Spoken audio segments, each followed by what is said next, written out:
All right, let's get into it. This is a crazy story. Really. It's all about science, spies, and some massive secrets that start in a single laboratory and end up giving us the power to literally destroy the world. So, it all kicks off right here. Way back in 1938, a couple of German scientists figured out nuclear fission. Basically, they learned how to split an atom and release a truly insane amount of energy. The entire scientific community was just stunned.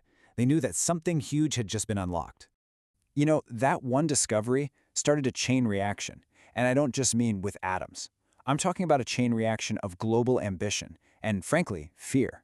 So the big question is, how did this one idea ripple out across the world, creating this super exclusive and super dangerous club? Well, after Einstein sends that famous letter, the US gets moving and launches the Manhattan Project. I mean, this thing was one of the most expensive and secretive projects in all of history.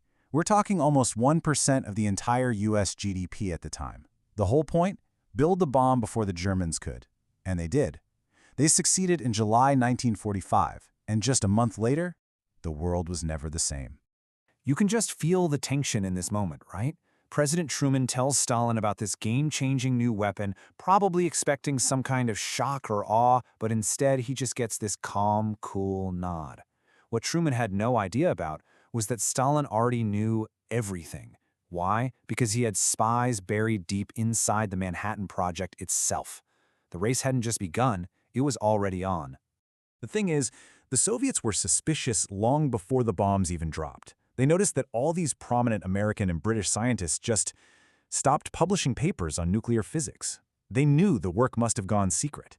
And while their spies were busy stealing American blueprints, the Soviets were so paranoid about being fed bad info that they made captured German scientists double-check everything. Then, in 1949, boom, they detonate their own bomb, and just like that, the American monopoly was gone. Now, you'd think America's closest ally, the UK, would be in on this, right? I mean, the Brits did a ton of the early research and handed it all over to the Manhattan Project, with the promise that they'd share the final results. But nope. In 1946, the U.S. completely went back on the deal. They passed a law to cut off all information sharing. They wanted to keep the nuclear secret all to themselves. And that betrayal, it directly caused the next wave of proliferation. The UK was completely blindsided, so they scrambled and built their own bomb by 1952. Then you have France feeling totally humiliated after the Suez Crisis, deciding it needed its own bomb just to be taken seriously. And finally, China, after a really nasty political breakup with the Soviet Union, was left to figure it out all by itself, testing its first bomb in 1964. And just when everyone was getting their heads around atomic bombs, the technology takes this absolutely terrifying leap forward. Scientists figured out how to fuse atoms together instead of splitting them apart, creating what we call thermonuclear weapons or hydrogen bombs. To give you some perspective, the first US test was over 450 times more powerful than the bomb dropped on Nagasaki. The scale of destruction we were capable of had just gone off the charts. So, the next big ripple in this story really starts with the incredible journey of one man. And this quote from him, Dr. APJ Abdul Kalam, it just perfectly sums up the spirit that was driving India's nuclear ambitions. I mean, Kalam's story is just amazing. He started out selling newspapers to help his family. His biggest dream was to be a fighter pilot, but he missed the cut by just one single spot. But that failure didn't stop him. He took that single-minded devotion and poured it into science, eventually leading India's entire space and missile programs. He became a national hero, known to everyone as the Missile Man. So, by 1974, India was feeling squeezed between its rivals, China and Pakistan, and decided it needed the ultimate insurance policy. They conducted their first nuclear test. But in a move to try and soften the blow on the world stage, they famously gave it the codename Smiling Buddha and called it a, get this, peaceful nuclear explosion. Yeah, the world wasn't buying it, and the next ripple was immediate. Wow. I mean, this quote from Pakistan's Prime Minister at the time, Zulfikar Ali Bhutto, it just tells you everything you need to know. The reaction was immediate. It was visceral. India's test sparked this do-or-die determination in Pakistan to get a bomb of their own, no matter what it cost. The arms race on the subcontinent was officially nuclear. And this table really shows a huge difference in their thinking. India, worried about its nuclear neighbors, adopted a no first-use policy. That's a pledge to never use nukes unless they get hit with them first.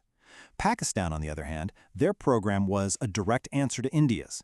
It was led by A.Q. Khan, who literally stole the designs for uranium enrichment centrifuges from his job in the Netherlands. And their policy? They reserved the right of first use, which means they could use nukes first, even in a regular war. That's a much, much lower bar for a nuclear exchange. Okay, let's pivot to the most mysterious member of the club, Israel. Their whole strategy is built on this one idea: deliberate ambiguity. They have never, not once, officially admitted they have nuclear weapons. It's all about creating a powerful deterrent through sheer uncertainty. And this is a wild story of how they kept that secret. They got help from France to build a reactor out in the desert. But when U.S. inspectors showed up, the Israelis had actually built fake walls to hide the real bomb-making facilities underground. The whole thing only came to light in 1986 when a technician named Mordechai Vanunu leaked photos to the press. For his trouble, he was lured into a trap by a Mossad agent, kidnapped in Rome, and thrown in jail for 18 years. Now for one of the most incredible stories in this entire saga. There is only one country in the history of the world that has built a nuclear arsenal and then voluntarily just gave it all up. And that country is South Africa. So, South Africa was a global outcast because of apartheid, and they were worried about communism on their borders, so they developed the bomb as an insurance policy. By the 80s, they had 6 working bombs. But then, as the Soviet Union was collapsing and it became clear apartheid was about to end, the white minority government made a truly historic choice. They were afraid the weapons might fall into the wrong hands, so they decided to completely dismantle their own program. And that brings us to the newest and maybe the most unpredictable member of the nuclear club, North Korea. For North Korea, it all boils down to one thing: survival of the regime. The Kim family was convinced that without nuclear weapons, a U.S. attack was just a matter of time. And guess where they got the designs? Reportedly from the same A.Q. Khan network that built Pakistan's program.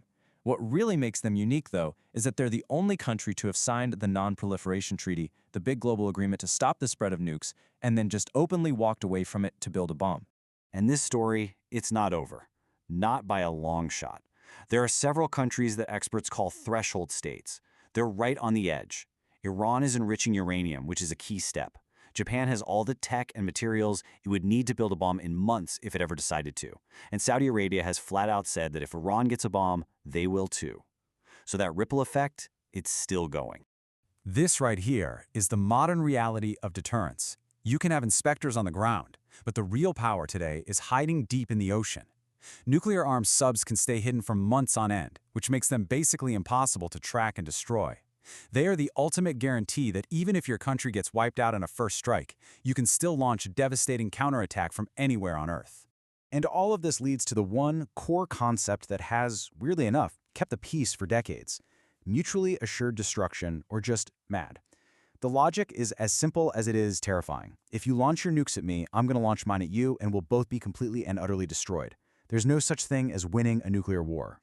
So when you look at the whole picture, this is the one question we're left with. From that single discovery in a German lab, this chain reaction of ambition and fear spread across the entire planet. So, has this bizarre, horrifying logic of MAD actually been the thing that's kept the world from another major war? Or are we all just living on borrowed time waiting for a disaster to happen?